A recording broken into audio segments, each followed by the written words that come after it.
The percentage of population that invest in stock market varies by country and depends on many factors such as income, education, access to financial services, and market performance. As of 2023, the percentage of people who participate or invest in stock market is USA has 55% population participating in stock investment, UK has 18%, China 13%, India 3%, Brazil 2%, and Indonesia only 1%. What this indicates is there is still a huge potential for a growth when more and more people join the race. Now the challenge is where to start, and some questions like it is confusing, there are a lot of terms and knowledge required to start, there are too many rules, and you do not have energy to learn and put your time into managing or tackling all of these. However, you want to join the race and want to secure your financial future, then this video is for you. Hello everyone, welcome to the channel. My name is Vibhor and today I am going to talk about mutual funds. This one investment tool requires minimum intervention and management from the investors. If you are a beginner or a person who does not have a time, then this will be your key to investment journey. So what are mutual funds? Mutual funds are a type of investment vehicle that's money from many investors to buy a portfolio of stocks, bonds, and other securities. Then based on market returns, they share the profit to the investor. They are popular because they offer diversification, professional management, and convenience.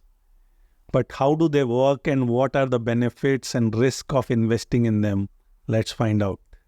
There are many types of mutual funds, but they can be broadly classified into 4 categories: equity funds, bond funds, money market, and hybrid funds. Equity funds invest in stocks of the company that have a potential to grow and pay dividends. Bond funds invest in debt securities that pay interest and have a fixed maturity date. Money market funds invest in short-term instruments that are very liquid and low risk. Hybrid fund invest in a mix of stock, bonds, and other assets. The price of a mutual fund share is called the net asset value or NAV. NAV is calculated by dividing the total value of the fund assets by the number of shares outstanding. The NAV changes every day based on the performance of the underlying securities.